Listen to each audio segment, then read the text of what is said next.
who are presidents, who are prime ministers, who are politicians.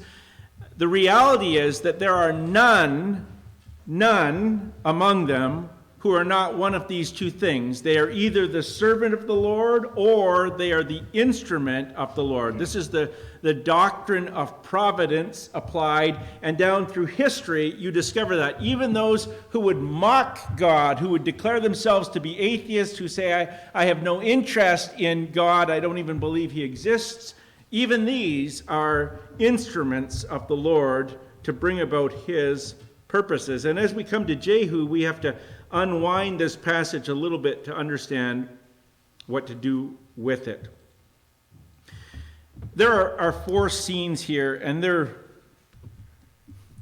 difficult scenes. If you know the Sunday school kids who go downstairs, the Sunday school teachers are teaching the lessons from 2 Kings the week after. So my mom, who teaches, illustrates the stories, and she said to me the other day, she says, this middle part of 2 Kings gets a little tricky, there's a lot of heads that get cut off and put in piles. It's hard to illustrate that for 4-year-olds, but these are some difficult scenes. So let me give you these 4 scenes. We've read them together, and I want to highlight a few points. Scene 1 is Jehu and the 70 sons of Ahab. Now, these aren't just Ahab's son. What we know is Ahab. So Ahab is part of the house of Omri. His father was Omri, and then there's Ahab, Ahab's wife, famous Jezebel. Ahab has a daughter. Her name is Athaliah. She has a role to play in the southern kingdom. Ahab has 2 sons who reign, Azariah, who falls off through a lattice after a year in power and dies, and his brother Joram. So Ahab, Omri and Ahab have 3 generations and 4 kings, and actually cover about 45 years. But it seemed like the Omri dynasty, the sons of Ahab and Joram, are very secure. There's 70 of them. That's a pretty secure dynasty. And so Jehu, who has just knocked off Joram and his mother Jezebel and his nephew, the king of the south, Ahaziah, all in one day, is in a tenuous situation. He is the general of Israel's armies. He has the loyalty of the other commanders. He has executed the king and his nephew and the queen, but there are 70 potential heirs who are living in the fortified city of Samaria, some distance from where he is in Jezreel. What this sets up is the potential for endless civil war. There's just an endless number of potential successors who could take the throne. And so in order to consolidate power, Jehu has to eliminate all potential rivals to the throne. But what are the chances that he will manage to ride from Jezreel down to Samaria, which is fortified, break into the city, and destroy all 70 heirs? And so this is his solution. It's quite ingenious. It's very similar to what you remember from middle school, where somebody said, after recess, meet me behind the bike racks, I'm going to beat the tar out of you, right? And you're like, what do you want? What do you want, right? This is what he says. He writes this letter, and the letter says, now then, as soon as this letter comes to you, seeing your master's sons are with you, and there are with you chariots and horses, fortified cities also, and weapons, select the best and the fittest of your master's sons, and set him on his father's throne, and meet me behind the bike racks, and we'll fight. Actually, I made that part up. He just says, and fight for your master's house. But it's the same thing. Jehu is the big bully. Jehu is the general. Jehu's been in command. Jehu was the commander in Ahab's days. We know this. He was in Naboth's vineyard the day Naboth's blood was shed. I mean, Jehu's got experience. And so this is what he says. Choose your next heir. Give him the throne. Call out your armies. Get ready to do battle. I'm headed your way. And he's making a wager, and his wager is that all these guys are cowards, and that nobody wants to fight Jehu, the mad chariot driver. And he guessed right. The response comes immediately. It's one of cowardice. These men are not prepared to risk their lives or their necks in defense of Ahab's throne, especially since he has just dispatched Ahab's son and Ahab's wife and Ahab's nephew, who's sitting on the throne to the south. They send a letter and say, tell us what you want us to do. And so he writes back and he says, if you're on my side and if you're ready to obey me, take the heads of your master's sons and come to me at Jezreel tomorrow at this time. He doesn't give them time to have a council. He doesn't give them time to make a counter offer. He says, listen, I'm going to leave tomorrow morning unless I've got a bunch of heads here. And so the gory deed is done, and Jehu makes a little bit of political theater. He stacks 2 sets of heads on either side of the gates, and he comes out, and this is what he says. You are innocent. He's speaking to the people of Jezreel.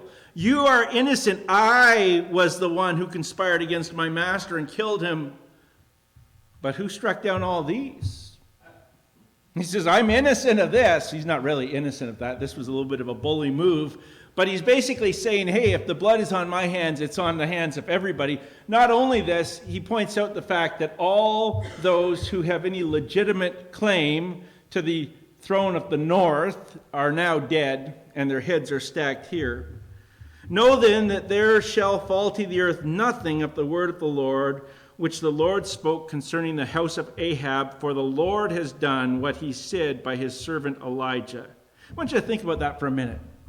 When people heard the prophecy of Elijah uttered about 20 years earlier, it must have seemed like hyperbole. It must have seemed like exaggeration. Elijah said to Ahab that the Lord will not leave to you a single male heir. And when you consider the fact that there's 70 of them, I mean, that's a very secure dynasty. You go, well, maybe Elijah means that God is going to kind of cut the heart out of it. But Elijah meant God is going to wipe them out entirely. There won't be a single one left. And here is the evidence. There's 70 heads here. And with this secured, the end of this scene, Jehu, knowing that there is now no legitimate heir left in all of Israel, he finishes the task.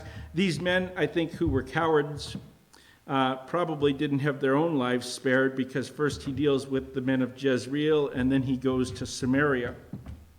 That's the first scene. The second scene is a little shorter. Jehu and the in-laws of Ahab. Having sanitized Jezreel, Jehu now marches for the capital city. And on the way, as he comes to this little unknown place, nobody really knows where this little place is, Beit Eked of the shepherds, he bumps into a group of people who are making their way to Jezreel, the pleasure city of Israel. And they're coming from the south, and it seems that they've kind of come in through a back door into the kingdom because they haven't had the news. Of course, there isn't CNN, CBC, Fox News, or any of the other alt news sources. There's nothing. There's no apps. There's no way to know, hey, Ahaziah, who you're coming to see, he's dead. Joram, the other guy you're coming to see, he's dead too. Jezebel, well, she's dead. Oh, and by the way, there's 70 heads back there in Jezreel. They're all dead. Everybody's dead. But here's these 42 people who are coming. They're coming from the southern kingdom. These are the descendants of Athaliah. And so the question is, does Jehu strike them down because they pose a threat to his power? Because they do. They have some legitimacy as being descended from Ahab. Or does he strike them down because they are of the line of Ahab, and God has declared a ban on all descendants of Ahab? And I think the answer to that is yes. Yes, Jehu says these people are a threat to my rule. These people are descended from Ahab. I have a mandate from God to wipe out the descendants of Ahab, wipe them out. And so at the end of scene 2, we see 42 who have been executed and dumped off to the side. Scene 3 is an interesting little scene, and it's Jehu and this mysterious figure of Jehonadab. And we'll get into Jehonadab next week. I'm going to take next week and take a tour of the Rechabites. The Rechabites actually occur way back in Genesis and Exodus and float in and out over and over again, kind of popping up in different places all the way to the book of Jeremiah, where God says there will always be a son of Jehonadab who stands before me. And you go, if you don't know anything about the Rechabites, come next week and hear a little bit more about the Rechabites. But he says to this man, Jehonadab, who is not an Israelite. who is not a son of Abraham, but who is a God-fearer, he says, is your heart true to my heart as mine is to yours? And Jehonadab answered, it is. And Jehu said, if it is, give me your hand. So he gave him his hand, and Jehu took him up into the chariot. And he said, come with me and see my zeal for the Lord. And so he had him ride in his chariot. And this causes just a little question. And the question that came to my mind, same question that came to the mind of Matthew Henry, the Puritan, as I read his commentary. The question,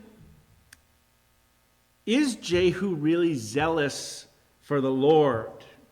Or is it that Jehu is zealous for his own name and for his own power?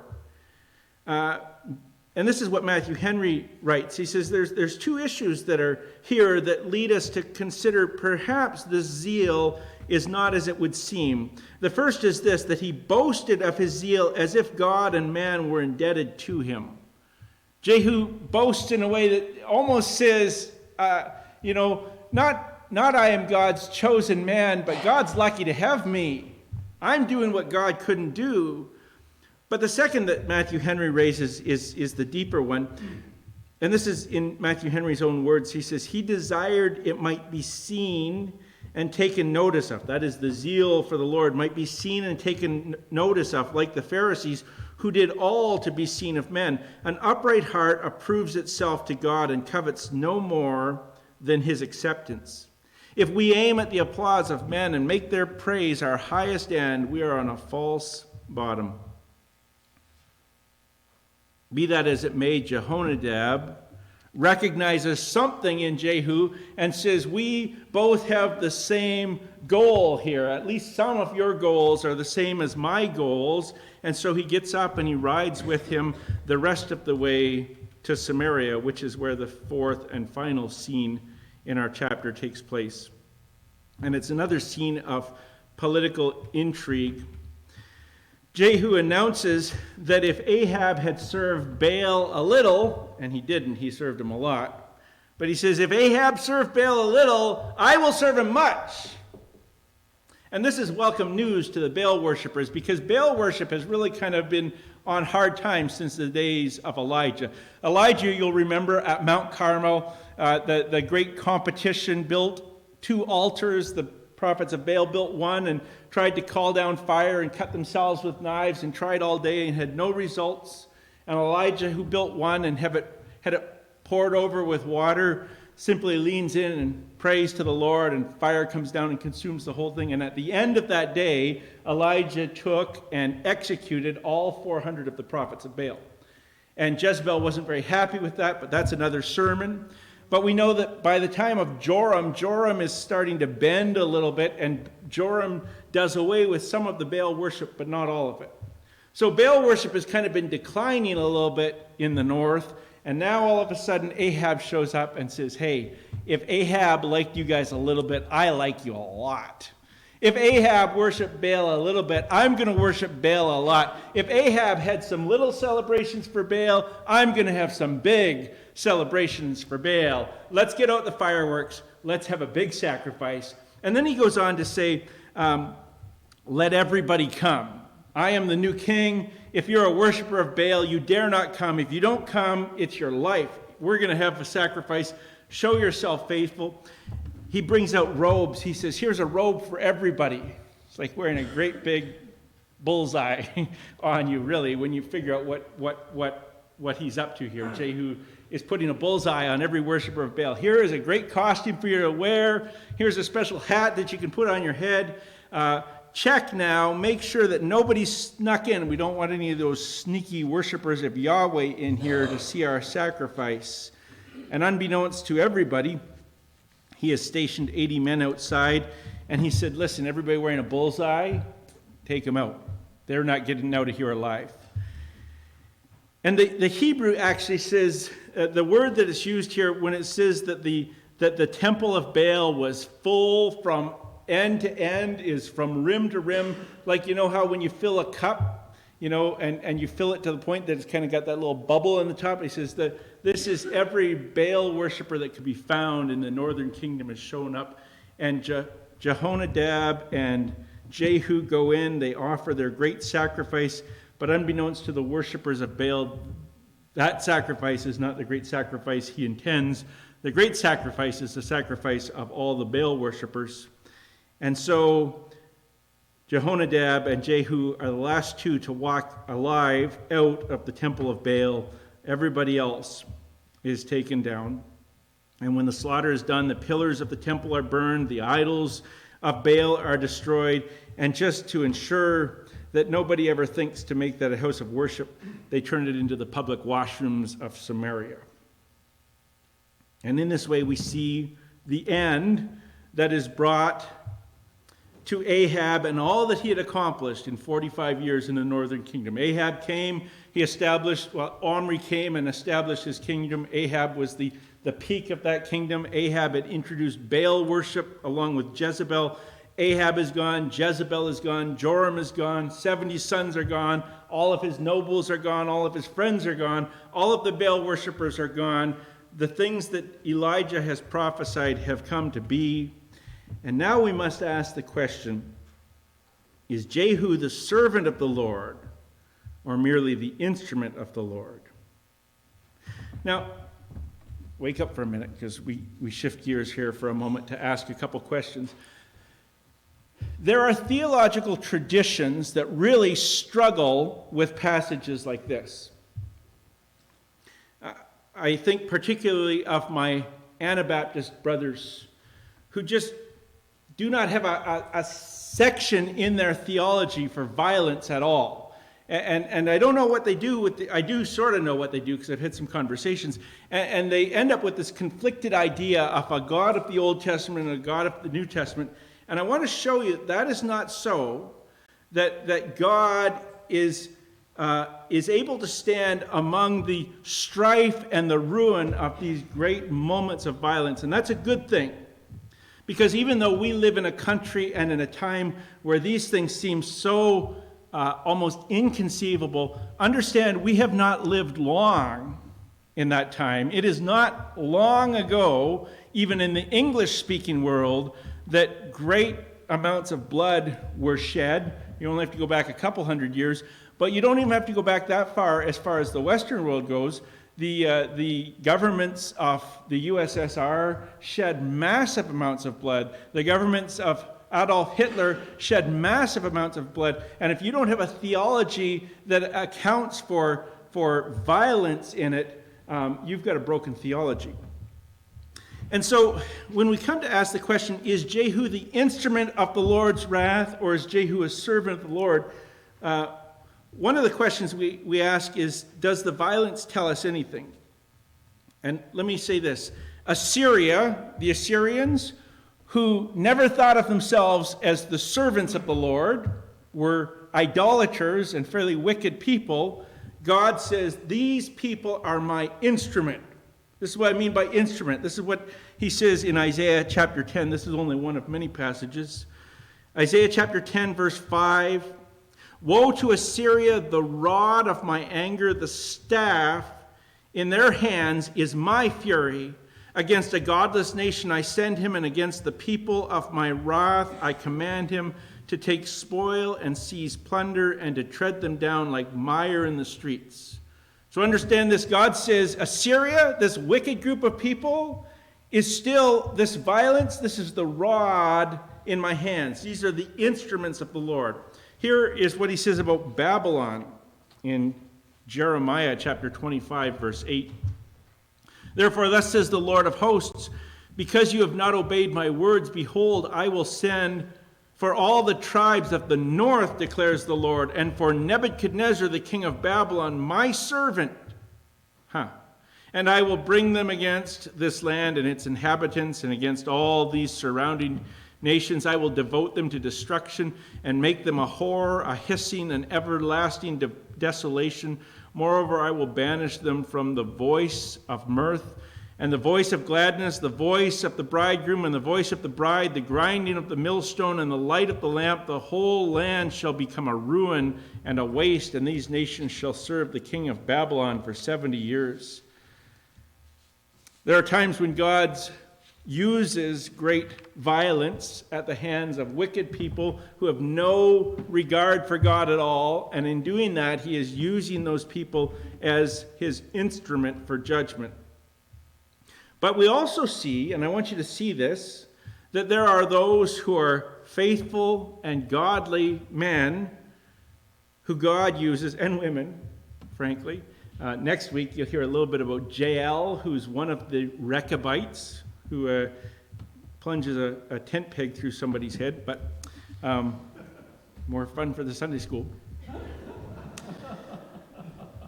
But what is it that Phinehas, the son of Eleazar, the eventual high priest of Israel, gains fame for in the book of Numbers, chapter 25, in the midst of idolatrous worship, which has been condemned by God, which God calls the people to lament? In the midst of the people lamenting and most of Israel turning themselves towards the Lord, one of the Israelites brings with him one of the Canaanite women, and in obvious contravention to the Lord's will, takes her into his tent in order to indulge in adulterous worship with her. And Phinehas, the servant of the Lord, sees this, and he takes up his spear, and he goes and he thrusts the two through, and in so doing brings an end to the Lord's wrath against Israel.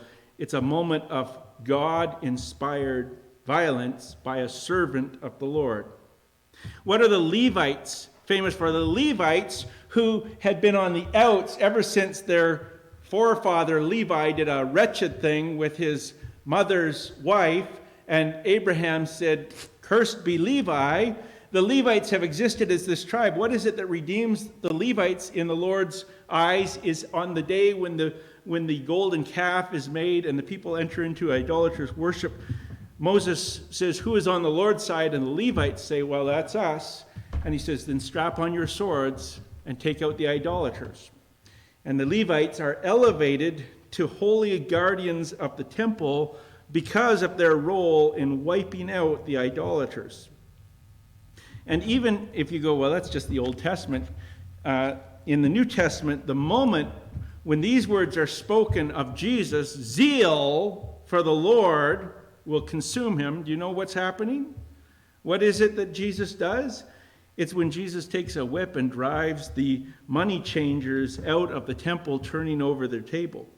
So I say to you, this is not something we can't look and say, well, listen, Jehu is violent, so obviously Jehu is an instrument of the Lord, not the servant of the Lord. That's not the determining factor.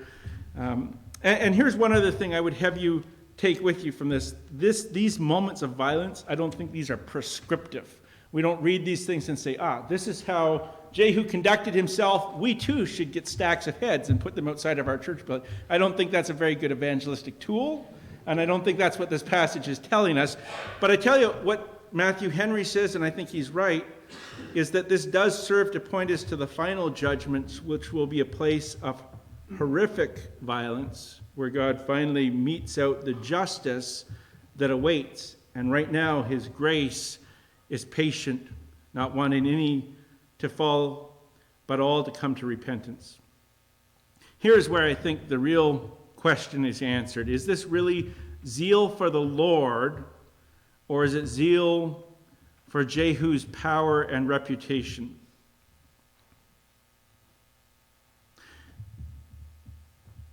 When Jehu meets Jehonadab, he says, "Come and see my zeal for the Lord."